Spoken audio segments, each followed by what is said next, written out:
Okay. I was just checking if the mic is working.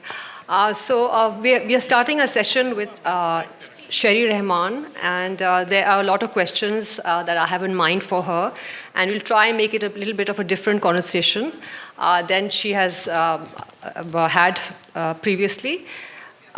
Sherry Rahman actually तारुफ कोई भी तारुफ की मोहताज नहीं है.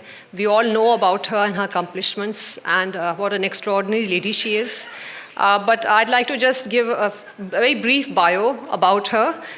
So some of you who may not be aware know what exactly where she's coming from. She has a master's in art history, and with that, she has started her career with advertising, journalism, an author, a parliamentarian, a diplomat, not just a diplomat, an ambassador. And she founded and headed a think tank which, in Islamabad. It focuses on policy research and public advocacy called the Jinnah Institute. So I just kept that very brief because there are so many things you have done. So I wanted to ask you, when I look at you, I'm reminded of Einstein's saying, genius is 99% perspiration and 10% inspiration. What is your work ethic? Please educate us about that. Thank you so much. Is this working? Assalamu alaikum. No, it's working. Sabko awaaz aa rahi hai? Anyway, thank you very much, Mahin, and everybody at the other festival. Thank you. It's clearly, as you see this cushion go behind me, 100% perspiration. Einstein may have had the 10% genius, lekin work ethic, to I think most women have 100% perspiration work ethic, frankly. Let's not valorize your guest here because we do double burdens everywhere and we get used to juggling quite a lot. So multiple careers, multiple balls up in the air is what we do. You've also anchored a show on television for about a year. I would like to ask you, what made you leave that show? Yeah, this is very interesting that you recollect this. There were 13 shows, I remember, wo PTV ka daur tha, and opening up of channels. I mean, this whole 1,000 flowers hadn't bloomed in the electronic media. And so there was this other channel called Indus TV, which the producer was a young man, and he said, well, we've got to, Khalid Surti, and he said, we've got to get out of, would you host at home in your library 13, social issues, development. I said, look, I'm not good at entertainment and lifestyle. I can do something in the critical studies area, something multidisciplinary. So he said, fine. We started, doing a range of issues. And there was a little bit of politics allowed, but politics in the development sense. Anyhow, after about 6 or 7 episodes, and I was not naturally cut out to be an anchor, but it turned out, or a speaker, but it turned out that's where I cut my teeth. Writing was different. And it was, I don't remember the year exactly, but I remember the Musharraf government, which was supposed to be extremely liberal, telling us, I said, look, I respect that very much, and it's a personal choice. But for me, the personal is very much the political. And those are my politics. I grew up in the Zia years where this was an imposition. Today, the hijab and many things are a personal choice. And they are markers of your identity as such, especially if you're in a diasporic Muslim. And of a post-millennial age. Me, are now 59, so those are not those issues. And I said, well, I will not do this. The funniest thing was when the producer said, अच्छा ड्रैक्युला के cap की तरह pin कर लें पीछे से तो ताकि ऐसा नजर आए. हमारे बहुत से न्यूज़ कास्टर्स करे. मैंने कहा sorry, I can't be Dracula to oblige you today. So we stopped doing the show, and then he came back many years later. We'd like to do it again, but then I'd moved on. So it was pretty funny what you go through in public life, And that's a bit ironical because you wouldn't think that in Musharraf's era that kind of injunction would come from the government to cover your head. You would think it more at Ziaul Haq era, perhaps, that anchors Yes, were of supposed course, to cover. Ziaul Haq era was very draconian. And as I said, when I come to your house or I go to some places where there's a different cultural milieu, out of respect for those homes or perhaps the prayer anywhere in the world, I will cover my head. It's my choice. I do not want the state to tell me or PTV to tell me, and I can't accept that. So Right. it happened in the Zia years. It's fine. You'll see me in KP sometimes. जैसे कि जी यहाँ जाना है, यहाँ की ख़वातीन बहुत बुरा समझेंगी. So ठीक है, जहाँ जाते हैं करते हैं. But that's not my mainstream public identity. And I don't appreciate the state telling any Telling woman you, what yes. to do or a citizen what to do beyond a point. These are personal freedoms and we must stand by them, I feel. There is so much we have not stood for, and there is so much we still need to do. Magar somewhere you have to draw the line. Yes, Yeah. of course. Yeah. So you've said earlier that journalism has been your great love, and you've been both a journalist and you've been on the other side also as Minister of Information, Yes. and a very revolutionary Minister of Information, as if I might say so, because you always understood what the journalists were trying to say. And you have said earlier in an interview that journalism allowed us, this is when you were a journalist, allowed us to see ourselves as agents of change.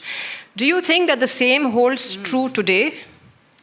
Well, I think journalists today face a very difficult environment. And at the time I was in journalism, I see Ghazi Salahuddin here, and he is one, I can't say he's a peer, he was certainly senior to me and continues to be, to draw respect for standing by what he thought and spoke for.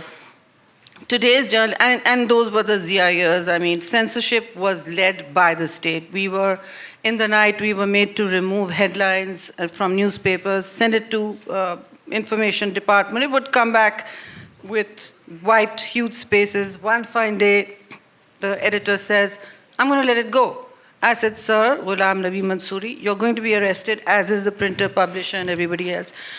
He said, ठीक है चंदा, ये तो हमें सोचना पड़ेगा ना. So I said, all right, we're all, Then they came, they took him, and I learned, I cut my teeth in this era where you stood by your choices, and somewhere you had to make that choice, whatever the cost.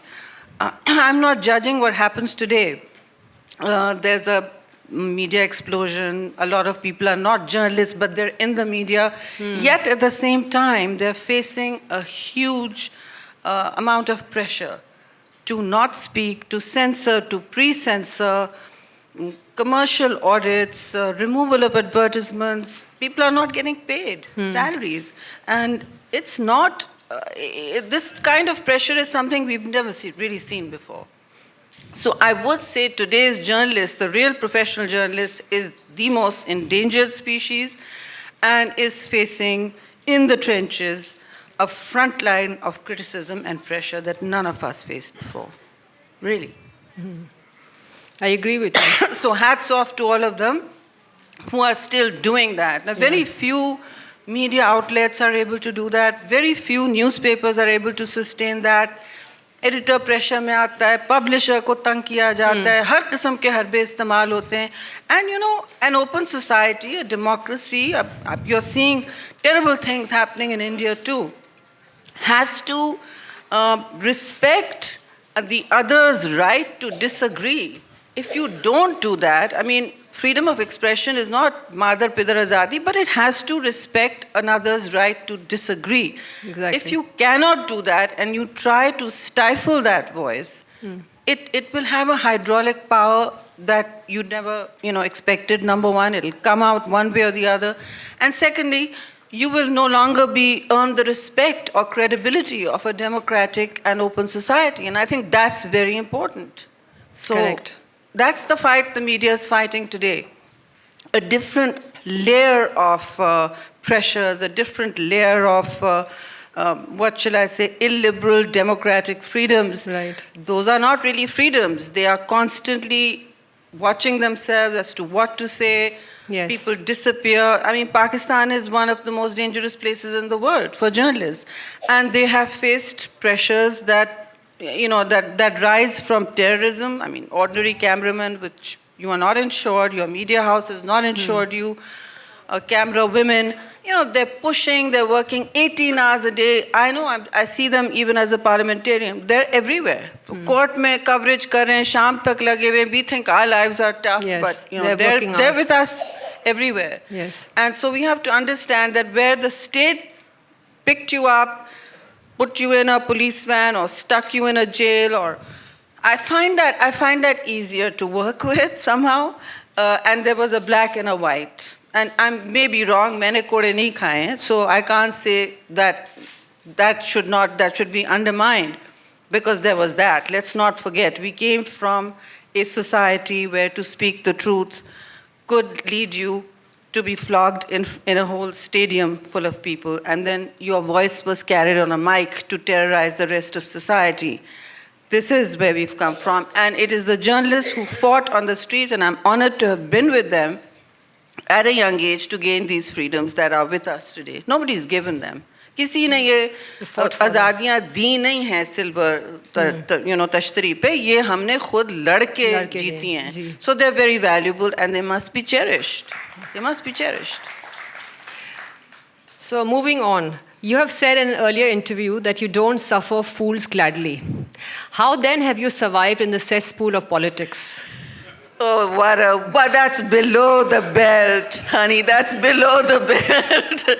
But that you are where you are, and the ability to suffer a lot with a smile on your face is something I learned about 15 years ago. And I think the point of being in public life, or even personal life, or personal goals as they evolve, is to grow and to overcome what you see is your shortcoming. I'm born with shortcomings. One of them is being unable to suffer any kind of fool gladly.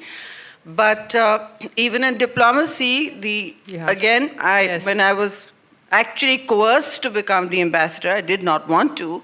They said, I said, who are you sending? I'm very outspoken, and that's not the skill you require. They said, well, right now, maybe that is the skill that's required. You have to speak truth to an international power, and you're happy to do that. I said, I'm more than happy to do that.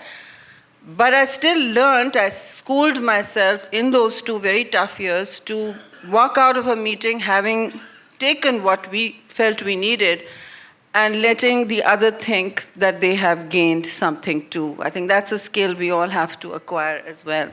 Depends on what you have to do in life. So. Right, okay. Yeah, of course you're right that we all evolve as we go through life. This was from an earlier interview, so... Yes. Ask me at home, I still don't suffer fools gladly. So, the long-suffering family is here. So we had talked earlier about, you had told me that you have fought for your seat at the table in your parliamentary life. So can you elaborate a bit about that? And have you witnessed any incidents where female professionals are minimized in parliament? And can you share with us? Actually, I've seen far too many.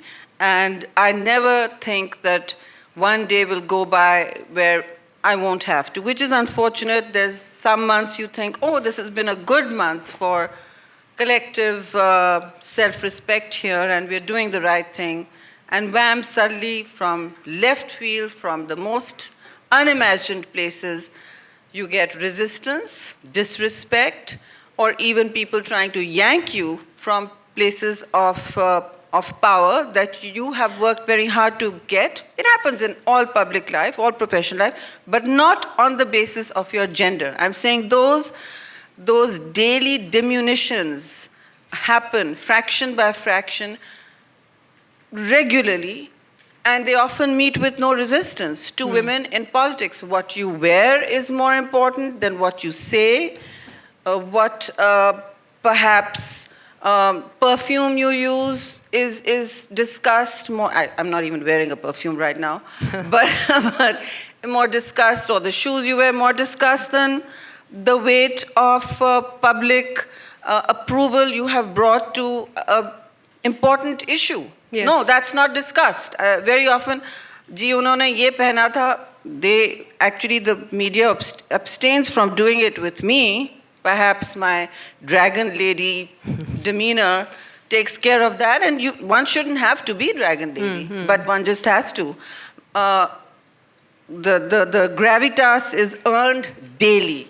Earned daily. It's not, whereas a man my age, 59 years, 20 years in politics, so many years in public life, 20 years in journalism, with everything behind you, would not have to even wink an eyelid for all of those. But no, we have to grapple for that seat every day. And just yesterday, I'm sitting, not 3 days ago, we're sitting in a joint parliamentary off the camera meeting. I'm, as usual, the only woman in a position to make decisions, empowered by my party, whatever. And I see a younger woman who's taking notes for another party. I won't name her. She's diligently taking notes. She's doing what I call the grunt work. I know I've done it for years.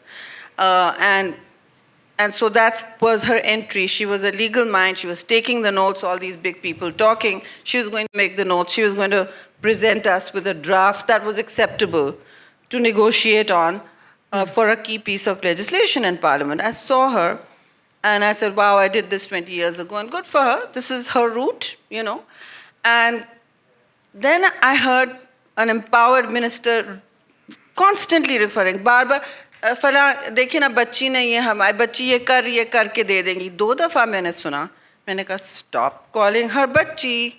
She's not going to stand for it. She's not feeling empowered enough to stand for it. Yes. Neither is her party willing to stand for it. Whereas there's no one downstream of me who's going to object to that. So I said, stop calling her that. Now it's a small thing, but it's a diminution of her person, her contribution. She's there in her capacity as a full adult citizen, as a parliamentarian. She's earned that right. She's nobody's relative. She's got there because she does the hard work. So stop calling her bachchi, for crying out loud. And she wasn't, don't even know her. And later on she came and she thanked me. I said, Beta, you've got to start speaking up for yourself. Suppose I wasn't in the room. Don't let them do this to you. Don't let them do this in your party, outside your party. And you have to become sometimes the creature you hate most, okay? The pushy woman. It's a horrible sight sometimes, but I'm sorry, I'm not letting anyone walk away with other women's rights or my own. If I'm there, it's not going to happen. मैं आपको एक बात बताऊंगी. All my family, my friends are fed up. For the last 20 years, I have a battle at the airport. Every single time. Why? It's a small thing. There's 3 channels for men to go through, 1 for women. Yes, that's right. For one thing, I keep saying, क्यों जिना international में कब ऐसा कानून बन गया है कि ख़वातीन सब जगह से नहीं जा सकती? Why not? However, if some people need a different checking counter, then there should be 2, or 2 each, or ability to move. So I deliberately go through this. I went to the court once. Now, if you see in Karachi airport, there are always 2 cabins for women. Very often one becomes a tea counter. Now they have a thing for me. I think they inform each other from Sheri Rahman aa rahi hai, jaldi se counter ko chai se hata do, so it looks like both are service for women. My husband has been witness to it. He laughs every time. Same is happening in the new Islamabad airport. I post pictures. No, I mean, there's a whole host of women, like cattle there being herded. No, madam, aapke liye kar lete. I said, it's not about me. I will manage to, who's going to stop me with my voice?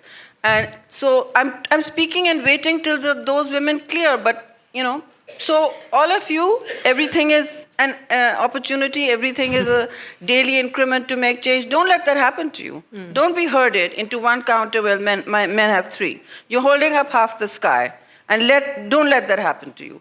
These are the things. In politics, in daily life, there are very big incidents. I don't want to go into those. Okay. But these are just 2, last week. This is my last week. It's very important for women also to lift each other up. One shouldn't only expect the men to stand by them. It should also be women looking out for each other. So I appreciate that, what you've said. In fact, recently you took on Senator Mohsin Aziz, I believe, in Parliament, who equated culture with religion, re-honor killings. And I found this on Twitter somewhere. It was written on a wall in regional language and translated to English. And it said, your culture killed our dreams. And I thought that was so apt for what's happening. So what you said about honor killings in a little video that I saw on Twitter really resonated with me, because you said honor killings are not part of religion. Why do you equate culture with religion? So could you tell us something about Well, that? they're neither. I'm sorry we're having, and I'm glad you brought this up, but I'm sorry in this day and age we're having to even have this debate or say, well, there is no honor in killing for property, for the right to life, to body, to choices, all of those. And one has to appropriate the language of religion sometimes. If it empowers you in an argument, use it. And so I was kind of shocked when what seems to be a liberal lawmaker from the other side spoke up suddenly. There was a report going on and the National Commission, this debate going on. I wasn't even planning to speak. I had given the opportunity to others. They need to also speak and find their teeth on debate. So it was going on. I was sitting. I'm in the front row, so I don't need to speak all the time. And I said, I'll wait.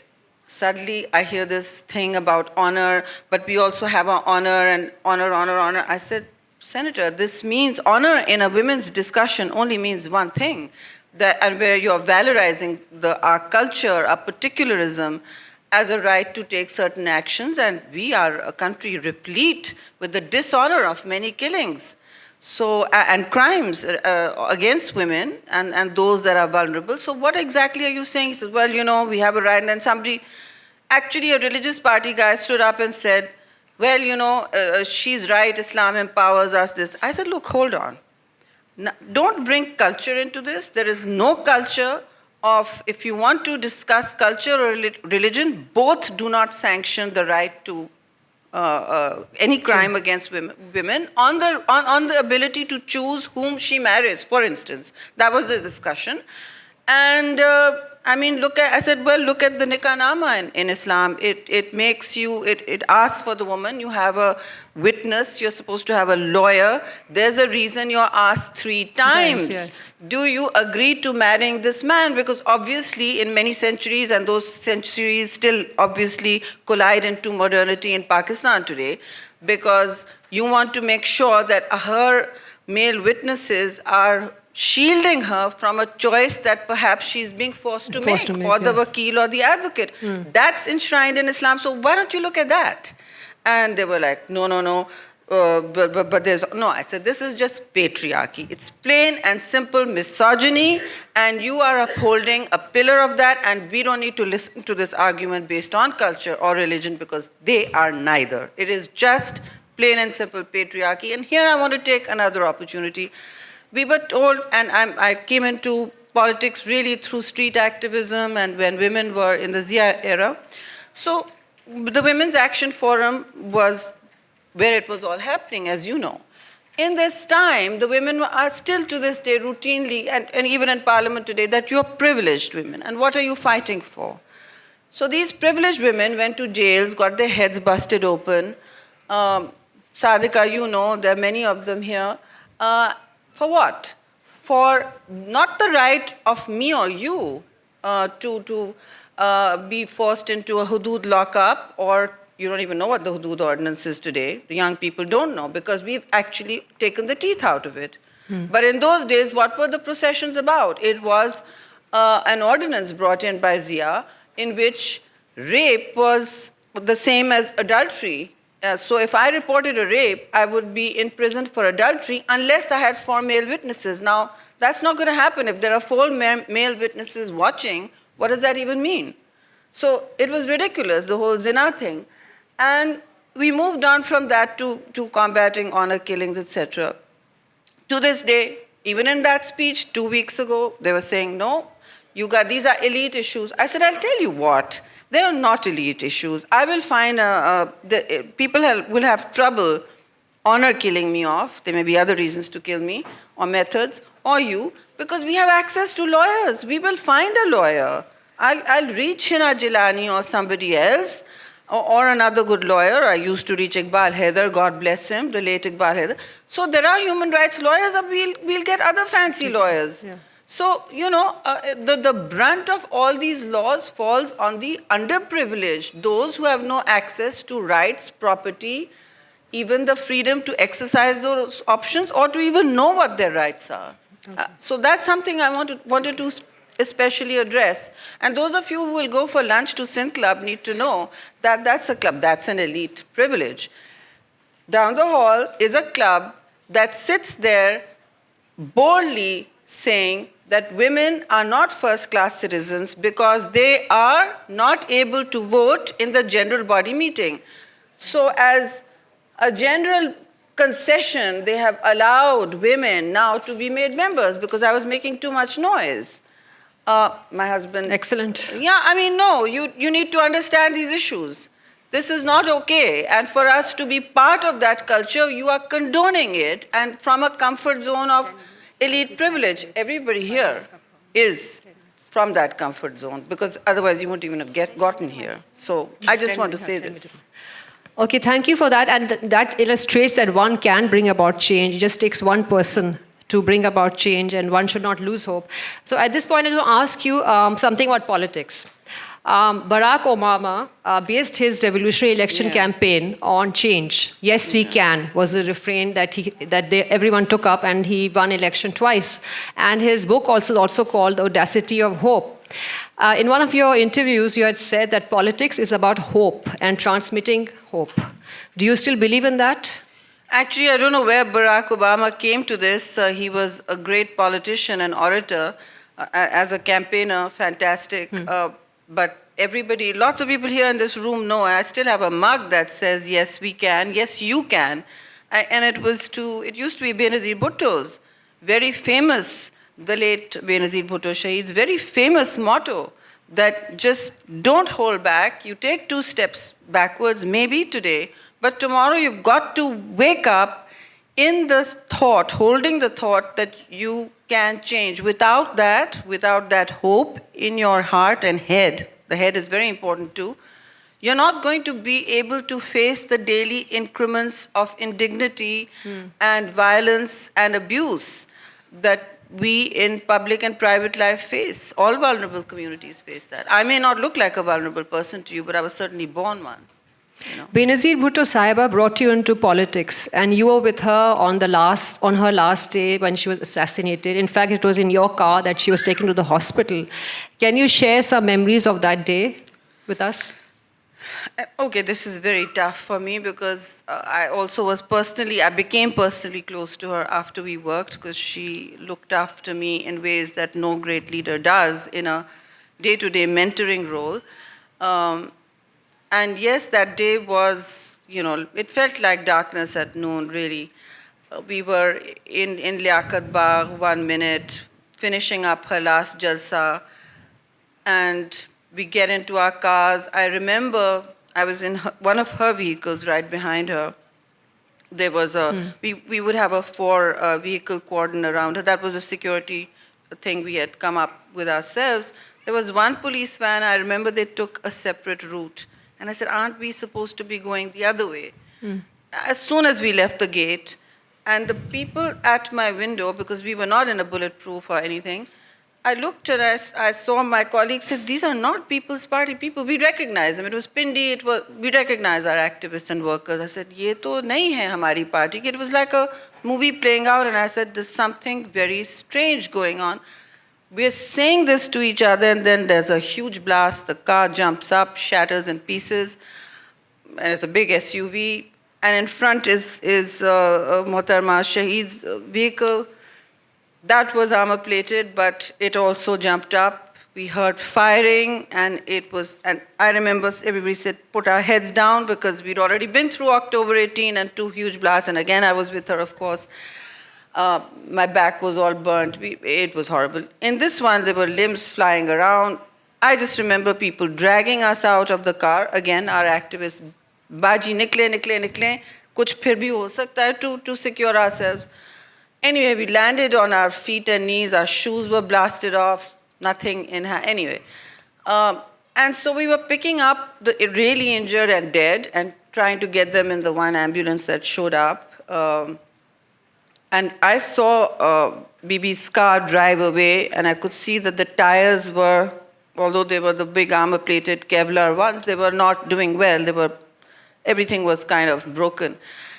And then I saw on TV that she's okay and she's reached her house or is reaching her house. So after getting rid of all the injured, we said, okay, now my colleague Ruxana Bangash was with me. She said, we need to get you to hospital because you can't even walk. Your spine's injured. I said, yes, let's get to a hospital. Some journalist came by in a Suzuki and dropped us to the Rawalpindi hospital. And there I saw a bunch of heaving bodies. I said, what's going on here? I saw my own driver. He said, क्या मतलब हम तो बीबी को यहाँ लेके आए हैं. I said, किसकी गाड़ी में? He said, मैं अपनी गाड़ी में लाया हूँ, because he was far behind. Okay. It was horrible. I mean, the car is still stained with her blood, and the hospital was shaking with people. It was one of the darkest days and nights. It was a blur. Then getting her into the C-130 and taking off. I remember grown men crying, Etizaz Ehsan howling on the phone, the family looking struck. It was a black day for Pakistan. It was horrible, yeah. It was very shocking the way she died. I wanted to ask you about the cause that is closest to your heart at the end. Oh my goodness, there's so many causes. But the one Everything becomes a cause, you know. The one that you love the most. I mean, you know, at the moment. There's democracy, there's women's rights, and my day job, day interest is actually national security. But. I've also taken on, I think, a very important thing that we all need to focus on is climate stress. Because it's not a conversation that is easily accessible to people, and I requested Mahin to also think about it. Perhaps next year we'll be talking only about that. So, माहौलियात के बारे में हमें बात करना है, action लेना है at the community level, at the parliament level, at the media level. That's a huge, amplifier of messages. And of course, at the state level, the state is very slow. But I just want to take this 2 minutes to outline to you how important this is. It's not somewhere in the future. It's a climate crisis that Pakistan is facing, our communities are facing. I'll just give you one. There are scarce statistics all over the world. But, air pollution, for one, is one of the greatest silent killers. 7 million people have died globally because of it. And Pakistan has earned itself the position of being the 7th most vulnerable country to climate stress in the world. 7th. Wow. And this year, we are 5th. So it's getting worse. Last year was the hottest city in the world. Extreme weather was in Pakistan. It was Jacobabad. This year, again, it was Turbat near Quetta, in the world. So we have toxic air, we have drying up aquifers, we have toxic water we have to clean. We have a lot to do. So one simple task is we make community enablers and start at least a public conversation. I have created a caucus, a voluntary caucus in Parliament. I lead it. It's entirely voluntary. Nobody gets paid, nothing. But people show up on Friday afternoons, and we are hoping to change the law on the fuel emissions. They must be EU6, not EU2, because they are going to be the difference between your kid going to school in Lahore, for instance, or not. So these are very important things we have to talk about. Countries have to take responsibility for themselves. I know our carbon footprint globally is 1%, but we are still the most vulnerable country, the 4th most in the world, and the future of climate stress is right here, right now. So we have to take that action. Thank you very much. Thank you. Now we have time, like very little time, Actually, but we don't have any time at all. Oh, okay, I thought maybe a question or two, Shaima. No, okay, Shaima's been very strict, so sorry about that. Thank you so much for being with us, Sherry, and I hope all of you have learned as much from this talk as I have. Thank you. Thank you. Thank you very much.